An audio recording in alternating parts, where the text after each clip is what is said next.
बिजली, मेरी पत्नी की चोंच पालिश कर दो। जब से पड़ोसन मीना ने नई लिपस्टिक ली है, इसने मेरा जीना हराम कर रखा है। और नहीं तो क्या। चीकू जी, इस मीना का रंग देखा है कैसे चमकती है, और एक मैं हूँ, ऐसे लगता है जैसे कच्ची सब्जी हूँ। बिजली, मुझे ऐसा सुंदर बना दो कि मैं सभी पक्षियों में से हसीन लगूं। अरे तोती बहन, तुम बिल्कुल ठीक जगह पर आई हो।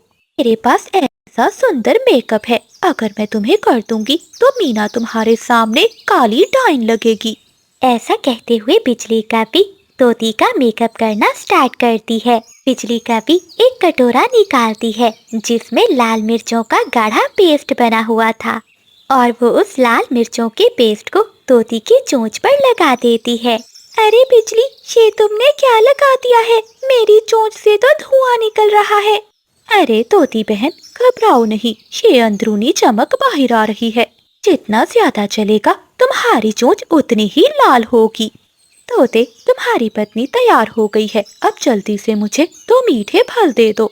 फिर तोता बिजली को 2 मीठे फल देता है और वहाँ से चला जाता है। कोमल चिड़िया भी तोती की ऐसी हालत देखकर पहले ही वहाँ से भाग जाती है। कबूतर जी, सुना है बिजली ने अपना पार्लर खोला है। आज मुझे भी पार्लर पर तैयार होकर बर्थडे पार्टी में जाना है। बबली, तुम्हें क्या जरूरत है तैयार होने की? तुम तो पहले ही बहुत सुंदर हो। बंटी जी, आप हर बार ऐसा कहकर मुझे टाल देते हैं और खुद तैयार होकर जाते हैं। आज मैं आपकी एक बात नहीं सुनूंगी। चलें, अभी चलें। फिर कबूतर अपनी पत्नी को लेकर बिजली के ब्यूटी पार्लर में पहुँच जाता है। बिजली, मेरी पत्नी को सुंदर सा तैयार कर दो। हाँ हाँ कबूतर भैया, आपकी पत्नी तो पहले ही बहुत सुंदर है। बस इसे काला रंग लगाना है ताकि इसे नजर न लगे। और बिजली, मुझे भी तैयार कर दो। मेरा हेयर स्टाइल ऐसा होना चाहिए कि बर्थडे पार्टी में सभी कबूतरियों की नजर मुझ पर ही जम जाए। हाँ हाँ कबूतर भैया, मैं ऐसा ही तैयार करूंगी। बिजली कभी पुराने पेड़ की चिपचिपी गूंद निकालती है और उसे कबूतर के बालों में लगा देती है। कबूतर आईने में देखते हुए अपना सर हिलाने की कोशिश करता है। अरे बिजली, ये क्या, मेरा सर क्यों नहीं हिल रहा? अरे कबूतर भैया, ये बिजली का स्टाइल है, देखना हवा चलने से भी आपके बाल नहीं हिलेंगे। अब आप जहाँ भी जाएंगे आपका ये हेयर स्टाइल हमेशा ऐसे ही रहेगा। हाय हाय कबूतर भैया और कबूतरी बहन, आप दोनों बहुत सुंदर लग रहे हैं। आपको किसी की नजर ना लगे। अपनी तारीफें सुनकर वो पति पत्नी खुश होते हैं और बिजली कपी को अनाज देकर वहाँ से चले जाते हैं। कबूतर के जाते ही बुलबुल बिजली कपी के पार्लर में पहुँच जाती है। बिजली, मेरी बात सुनो, मुझे ऐसा सस्ता मेकअप नहीं चाहिए। मुझे सिर्फ अपनी आईब्रोज ठीक करवानी है और मेरे चेहरे पर ऐसा ग्लो होना चाहिए कि जब मैं पार्टी में स्टेज पर गाऊं तो लाइट की जरूरत ना पड़े। मैं आम पक्षियों की तरह नहीं लगना चाहती। अरे बुलबुल रानी, आप तो हमारे पार्लर की वीआईपी कस्टमर हैं। आपके लिए तो मैंने खास रॉयल फ्रूट फेशियल बचा कर रखा है। बिजली कभी एक बाउल में कुछ गले सड़े टमाटरों का एक गाढ़ा लेसदार रस निकालती है। ये देखो बुलबुल बहन, ये खास बेरियां हैं जो सिर्फ पहाड़ों की चोटी पर मिलती हैं। इसे लगाने के बाद आपका चेहरा लाल टमाटर की तरह चमकेगा। ऐसा कहते हुए बिजली कभी एक बड़े ब्रश से बुलबुल के पूरे चेहरे पर वो चिपचिपा लाल रस लगा देती है। बिजली, ये क्या लगाया है? इसमें से तो अजीब सी बदबू आ रही है। अरे बुलबुल, तुम्हें क्या पता, ये बदबू नहीं खुशबू है। ये तो अभी सेट होगी, जैसे ही सेट होगी तो देखना हर तरफ खुशबू ही महक जाएगी। शाम होते ही जंगल में चील महारानी की जन्मदिन पार्टी शुरू हो जाती है। हर तरफ रोशनी थी और जंगल के तमाम पक्षी वहाँ जमा थे। जैसे ही बिजली कपी के खास ग्राहक वहाँ पहुँचते हैं तो पार्टी में सन्नाटा छा जाता है। सभी पक्षी उनको देखकर हंसने लगते हैं। तोती तो चुपचाप बैठी हुई थी। मिर्चों की वजह से उसकी चोंच और बड़ी हो गई थी। चीकू जी, ठंडा पानी लाओ, मेरी चोंच में आग लगी हुई है। कबूतर के सर पर लगी हुई गूंद से अब उसकी गर्दन बिल्कुल भी नहीं हिल पा रही थी। वो तो स्टैचू की तरह सीधा खड़ा था, मुड़ भी नहीं पा रहा था। जैसे ही बुलबुल स्टेज पर गाना गाने के लिए आती है तो ढेर सारी मक्खियाँ उसके इर्द गिर्द घूमने लगती हैं। चील महारानी हंसते हुए कहती है, अरे पक्षियों, ये सब क्या तमाशा है? ये सब तुमने अपनी कैसी हालत बना रखी है? चील महारानी, ये सब बिजली के पार्लर का नतीजा है। दोस्तों, तुम सबकी हालत तो बहुत बुरी है। ताहे बिजली ने अपने सारे एक्सपेरिमेंट तुम पर ही किए हैं। बिजली, आज हम तुम्हें नहीं छोड़ेंगे, तुम्हारे पंख नोच लेंगे। जिस तरह मेरी चोंच लाल है, तुम्हें भी मार मार कर लाल कर देंगे। ऐसे वो सभी पक्षी गुस्से में चिड़िया को अपने साथ लेकर बिजली कव्वी के पार्लर पर जाते हैं। अरे दोस्तों, बिजली कव्वी के पार्लर पर तो ताला है, लगता है वो कहीं चली गई है। चिड़िया, देखो यहाँ कुछ लिखा है, पढ़ो तो। हाँ तोते भैया, मैं पढ़ती हूँ। बिजली ब्यूटी पार्लर आरजी तौर पर बंद है। बिजली अपना ब्राइडल मेकअप करवाने के लिए दूसरे जंगल के शाही पार्लर में गई है। शिकायत की सूरत में वो अगले साल आएगी।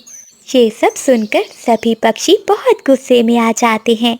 दोस्तों वाह, बिजली ने तुम्हें सिर्फ झटका नहीं दिया बल्कि पूरी तरह शॉर्ट सर्किट कर दिया है। तुम सब भी कितने नादान थे, दूसरों जैसे बनने के चक्कर में अपनी असलियत ही भूल गए। फिर कबूतर कहता है, चलो दोस्तों, अब पार्लर नहीं, सीधा नदी पर चलते हैं। आज हमें ब्यूटी ट्रीटमेंट नहीं बल्कि गोता लगाने की जरूरत है। फिर सभी पक्षी नदी की तरफ चले जाते हैं ताकि बिजली का मेकअप धो सके। बिजली तो बचकर वहाँ से अनाज कमाकर भाग चुकी थी, लेकिन इस दिन के बाद से जंगल के किसी पक्षी ने भी दोबारा सुंदर बनने की कोशिश नहीं की। खूबसूरती परों के रंगों में नहीं बल्कि दिल में होती है। दूसरों की नकल उतारने से पक्षी सिर्फ तमाशा बनते हैं। तो प्यारे दोस्तों, इस कहानी को लाइक, चैनल को सब्सक्राइब और अपने दोस्तों के साथ शेयर करना मत भूलिएगा। आपका धन्यवाद। कोमल चिड़िया की माँ उसे जन्म देते ही मर गई थी। कोमल के पिता बहुत दुखी थे। उसे कुछ भी समझ में नहीं आ रहा था कि वो अब क्या करे। कोमल चिड़िया को अब देखभाल की जरूरत थी। बेटी, न जाने तेरी किस्मत में क्या लिखा है। तेरे जन्म देते ही तेरी माँ चल बसी। अब बिना माँ के तेरा क्या होगा? कोमल को एक माँ की जरूरत थी, इसलिए उसका पिता पारो चिड़िया से शादी कर लेता है। पारो चिड़िया कोमल चिड़िया के साथ सौतेला व्यवहार करती थी और उसके पिता के सामने वो एक अच्छी माँ बनने का नाटक करती थी। कोमल चिड़िया इसी तरह बड़ी होने लगी। पारो चिड़िया के अपने 2 बच्चे होते हैं, एक बेटा और एक बेटी। वो अपने बच्चों को तो पेट भरकर भोजन देती है और कोमल को थोड़ा सा भोजन देती थी। कितना खाती है ये कमबख्त। बस कर, अब उठ जाकर झाड़ू पोछा कर। बस अभी करती हूँ माँ। छोटी उम्र में ही कोमल चिड़िया अपने घर के सारे काम करने लगी। ऐसे ही कई साल बीत जाते हैं। पारो, हमारी दोनों बेटियां अब बड़ी हो गई हैं। मैंने कोमल के लिए एक चिड़ा देखा है, वो बहुत अमीर है। हमने तो जैसे तैसे दिन गुजार लिए, लेकिन मैं चाहता हूँ कि हमारी बेटियां अच्छी जिंदगी गुजारें। कल ही चंदू चिड़ा कोमल बिटिया को देखने आ रहा है। ये सुनकर पारो तो जल भुन जाती है। क्या कहा पति जी? अमीर चिड़ा है, लेकिन कोमल को तो कुछ भी नहीं आता जाता। अगर इतने बड़े घर में जाएगी तो हमारी नाक ही कटवाएगी। पारो, तुम ये सब क्यों कह रही हो? अगर उसे कोई काम नहीं आता तो तुम उसे सिखा दो। अगली सुबह हो जाती है। चंदू चिड़ा अपनी माँ को लेकर आ जाता है, लेकिन पारो चिड़िया अपनी बेटी पिंकी चिड़िया को सामने ले आती है। बहन जी, ये देखो मेरी बेटी, इसे सारे काम आते हैं। कोमल का पिता बहुत मजबूर हो गया था। वो उन सबके सामने कुछ भी नहीं कह सकता था। पारो बहन, हमें आपकी बेटी बहुत पसंद है। इस तरह पिंकी चिड़िया की शादी चंदू चिड़े से तय हो जाती है। जब चंदू चिड़ा अपनी माँ को लेकर चला जाता है तो कोमल का पिता अपनी पत्नी से कहता है, पारो, ये तुमने क्या किया? कोमल बड़ी है, पहले उसकी शादी होनी चाहिए। सुन लो पति जी, वो चिड़ा मेरी बेटी के लायक है और मैंने कब कहा कि पहले पिंकी की शादी होगी? आप पहले अपनी बेटी की शादी कर दें। पिताजी, आप चिंता नहीं करें। अगर बहना की शादी से पहले मेरी शादी करना आपके लिए ज़रूरी है तो आप किसी भी चिड़े से मेरी शादी कर दें, मुझे कोई आपत्ति नहीं। बेटी, ये तो क्या कह रही है? मैं कैसे किसी चिड़े के साथ तुझे ब्याह सकता हूँ? पति जी, मेरी बहन ने एक रिश्ते के बारे में बताया है। वो चिड़ा बहुत सुंदर है और अच्छी नौकरी भी करता है। तो ठीक है पारो, मैं अपनी बेटी की शादी उसी चिड़े के साथ कर देता हूँ। बंटी चिड़े के बारे में अच्छा अच्छा बताकर पारो चिड़िया कोमल की शादी उससे करवा देती है और अपनी बेटी पिंकी की शादी चंदू चिड़े से करवा देती है। कोमल, मेरा घर तो छोटा है, लेकिन मैं तुम्हें कभी कोई दुख नहीं दूंगा, हमेशा खुश रखूंगा। कोई बात नहीं बंटी जी, घर बेशक छोटा हो लेकिन हमेशा खुशियों से भरा होना चाहिए। कोमल, जब मैं जंगल में सब्जियां बेचने जाऊंगा तो तुम्हारा मन लग जाएगा ना?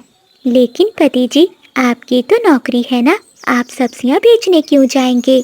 नहीं कोमल, मेरी कोई नौकरी नहीं है। मैं तो जंगल के बाजार में सब्जियां बेचता हूँ। ये बात मैंने पहले ही तुम्हारी माँ को अच्छे से बता दी थी।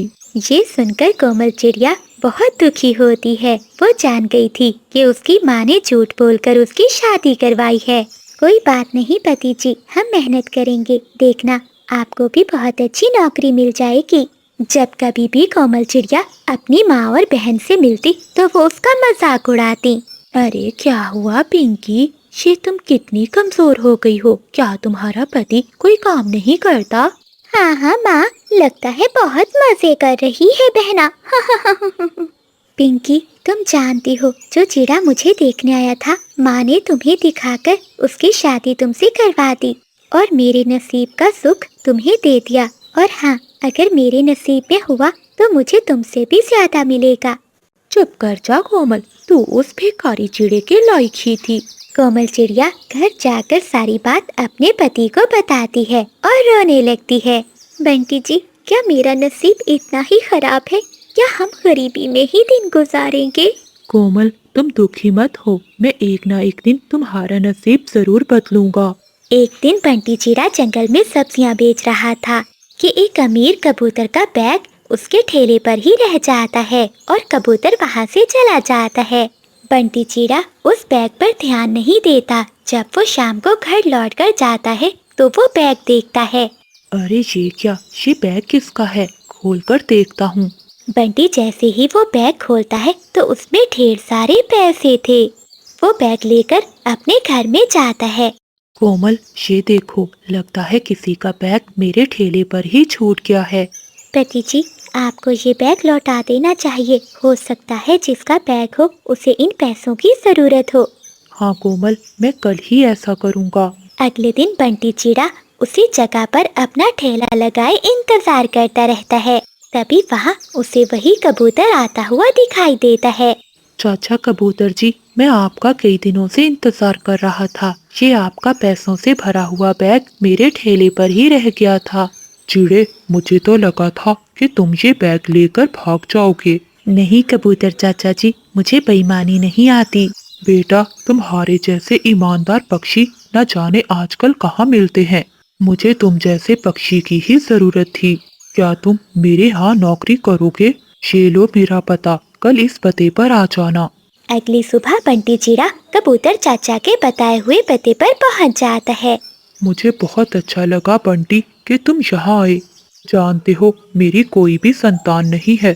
मैं चाहता हूँ कि तुम मेरे साथ मेरे बिजनेस में काम करो। मेरी बहुत बड़ी कंपनी है। तुम्हें अब सब्जी बेचने की कोई जरूरत नहीं है। आज से तुम यही मेरे घर में रहोगे। लेकिन चाचा जी, घर पर मेरी पत्नी अकेली रह जाएगी। बेटा, तुम दोनों यही रहोगे। मुझे तुम जैसा ही पक्षी चाहिए था, जो ईमानदार हो, जो मेरा काम संभाल सके। मैं अकेला रहता हूँ। मुझे अच्छा लगेगा अगर तुम दोनों मेरे साथ रहोगे। ये सुनकर बंटी चिड़ा खुश होता है और वो अपनी पत्नी के साथ कबूतर के घर में ही रहने लगता है। बंटी दिन रात मेहनत करता था, वहीं कोमल चिड़िया भी कबूतर की बेटी बनकर सेवा करती थी। ऐसे ही कुछ दिन बीत जाते हैं। एक दिन पिंकी चिड़िया रोती हुई अपने घर आती है। माँ, मेरे पति जुए में अपना घर, सेवर सब कुछ हार चुके हैं। अब हमारा क्या होगा?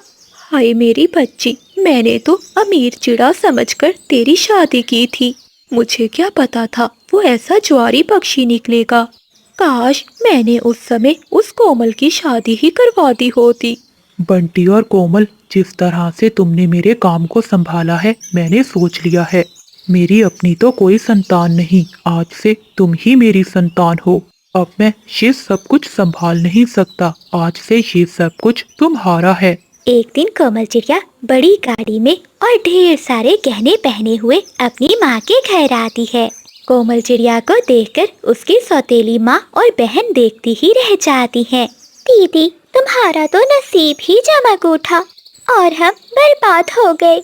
हाँ बेटी, जहाँ तुम्हारी शादी होनी थी वहाँ मैंने अपनी बेटी की शादी कर दी, लेकिन आज वो बर्बाद होकर मेरे घर में ही बैठी हुई है। माँ, किसी के नसीब का कोई भी नहीं छीन सकता। जो मेरे नसीब में था वो आपकी लाख कोशिशों के बावजूद भी मुझे मिल गया। मुझे माफ कर दो बेटी, मैंने हमेशा तेरे साथ बहुत गलत किया। माँ, आपकी वजह से ही मुझे बंटी जी मिले, वरना मेरी शादी तो चंदू चिड़े से हो जाती। आज मेरे पति की वजह से ही मुझे सब कुछ मिला है। माँ, मुझे आपसे कोई शिकायत नहीं है। पिंकी, तुम अपने पति को हमारी कंपनी में भेज देना, हम उसे वहीं नौकरी दे देंगे। कोमल बेटी तो बहुत अच्छी है। ऐसा कहते हुए पारो चिड़िया अपनी बेटी कोमल को गले से लगा लेती है। जिसके नसीब में जो लिखा होता है वो हर हाल में उसे मिलता है। अरे और कितनी देर लगेगी? कफ्फे, इतनी देर तो मैं यहाँ नहीं खड़ा हो सकता। चलो मोटी चूंच वाले, रुकना है तो रुक, वरना जा यहाँ से। आराम से बोल। चीकू, चीकू नाम है मेरा। ठीक से बात कर मुझसे, पहले तू तोतला है, अब तेरी टांगे तोड़कर तुझे लंगड़ा भी कर दूंगा। न जाने तू अपने आप को क्या समझता है?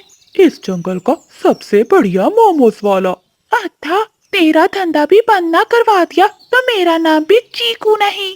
चीकू तोता गुस्से में अपने घर वापिस आ जाता है। चीकू जी, कहाँ गए थे आप सुबह से? कब से आपका इंतजार कर रही हूँ।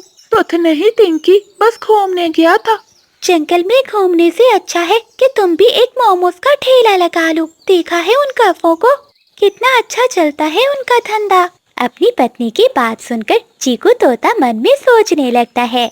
अरे वाह, टिंकी ने तो बहुत अच्छी तरकीब दी है। अब मैं भी उस काफे से बदला लूंगा।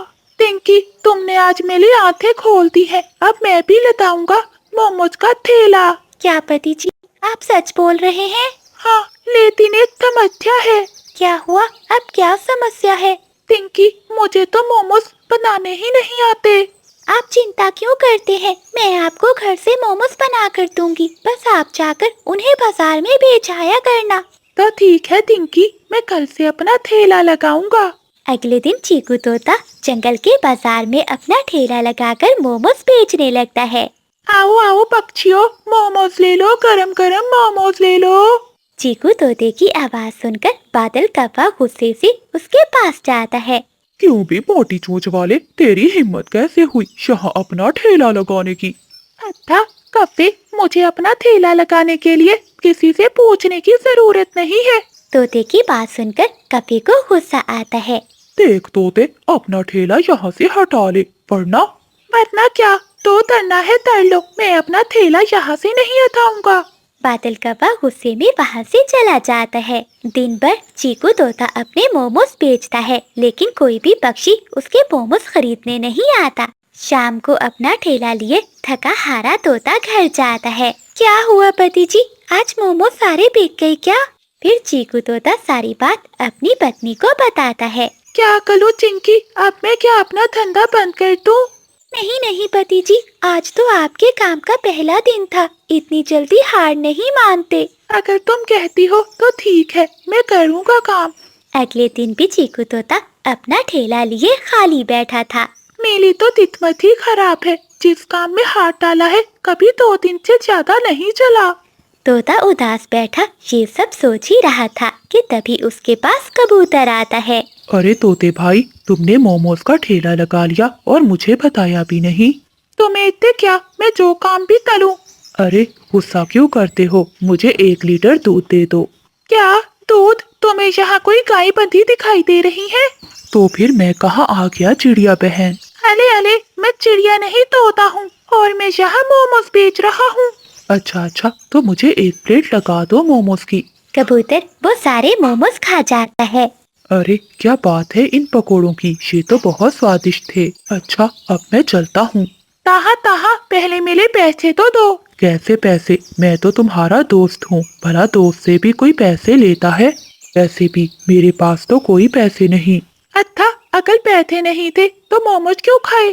तभी तोता सोचता है, क्यों ना मैं इसे अपने ठेले पर काम पर लगा दूं, इससे मेरे पैसे भी वसूल हो जाएंगे। ठीक है, अगर तेरे पास पैसे नहीं है तो तू मेरे साथ मेरे ठेले पर काम करवाएगा। ठीक है तोते भाई, मैं काम करने के लिए तैयार हूँ। वैसे भी मेरे पास करने के लिए कोई काम नहीं है। दोपहर तक तोते के ठेले पर कोई भी ग्राहक नहीं आता। खले खले खले, मेरा मुंह क्या देख रहे हो? जाओ किसी ग्राहक पक्षी को लेकर आओ। ठीक है, मैं अभी किसी ग्राहक को लेकर आता हूँ। ऐसा कहते हुए कबूतर वहाँ से बादल कफे के ठेले पर चला जाता है। अरे भाई, क्या तुम्हें मोमोज खाने हैं? पता है जंगल पे नए मोमोज का ठेला लगा है। अबे ओ कबूतर, मेरा खुद का मोमोज का ठेला है, भला मैं क्यों खाऊंगा? फिर कबूतर पास खड़े पक्षियों से कहता है, अरे बुलबुल बहन, जंगल में बहुत मजे के मोमोज का ठेला है, तुम चलो वहाँ चलकर मोमोज खाओ। कबूतर, क्या तुम अंधे हो गए हो? मैं मोमोज खा रही हूँ। अरे बुलबुल, ये तो सड़ी हुई सब्जी के मोमोज हैं। हम जो बेच रहे हैं वो बहुत स्वादिष्ट हैं। कबूतर की बात कौवा सुन लेता है। क्या बोला कबूतर? मेरे मोमोज सड़े हुए हैं? फिर कौवा कबूतर को मारता है और वहाँ से भगा देता है। अगले दिन तोता जब ठेला लगाता है तो वो किसी काम से चला जाता है। आज तो मालिक नहीं है, मैं उसके सारे मोमोज बेच कर रहूंगा। वो मुझ पर बहुत खुश होंगे और मेरी तनख्वाह भी बढ़ा देंगे। ऐसा कहते हुए कबूतर आवाज देने लगता है, आओ पक्षियों आओ, स्वादिष्ट मोमोज खाओ, एक प्लेट 1 रुपए में।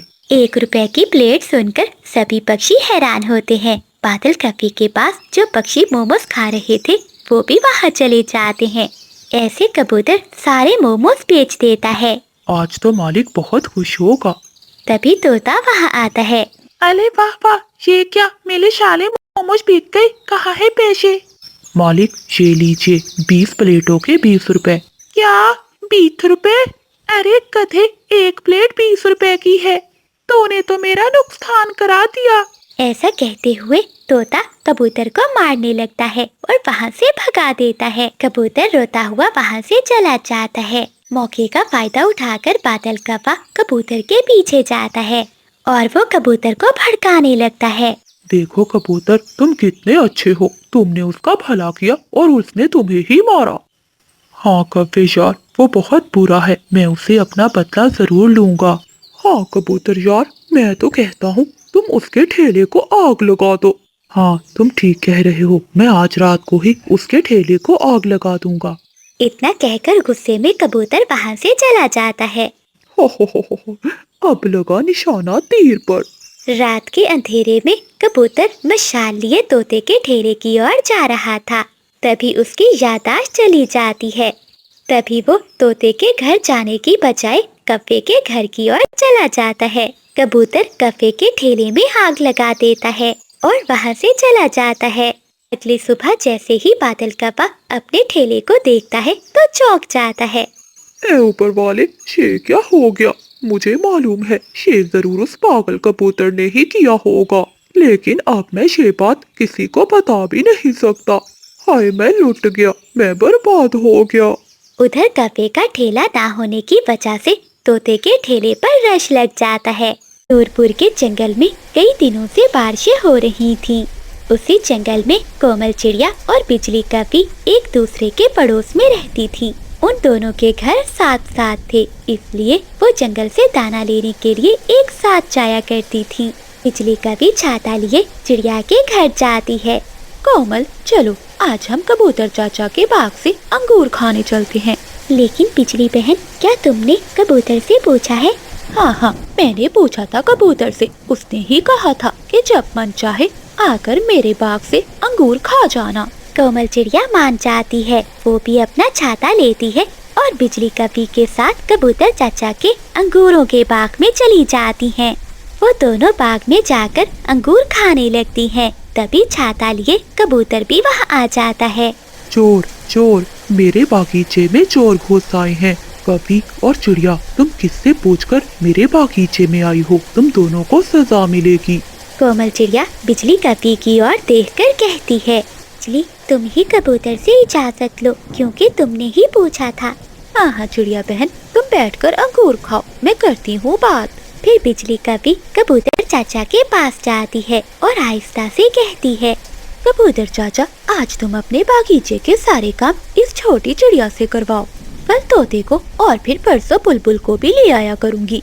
ऐसे तुम अपने सारे काम उनसे करवा लिया करना। बदले में तुम्हें मुझे अंगूर खाने देने होंगे और यहाँ से जाने देना होगा। अभी बात तो तुम्हारी ठीक है, मैं अकेला बागीचे की रक्षा नहीं कर पाता, मुझे ये सौदा मंजूर है। फिर कबूतर चाचा कोमल चिड़िया से कहता है, चिड़िया, अगर तुमने मेरे बागीचे से अंगूर खाए हैं तो तुम्हें यहाँ काम भी करना होगा। ऐसे ही अंगूरों के बागीचे नहीं लगते, मेहनत करनी पड़ती है।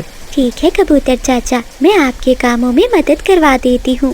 फिर कोमल चिड़िया कबूतर चाचा के साथ उसके बागीचे में काम करने लगती है और बिजली का भी छाता लिए वहाँ से चली जाती है। कोमल चिड़िया शाम तक बागीचे से अंगूर तोड़ तोड़ कर टोकरियों में रखती है।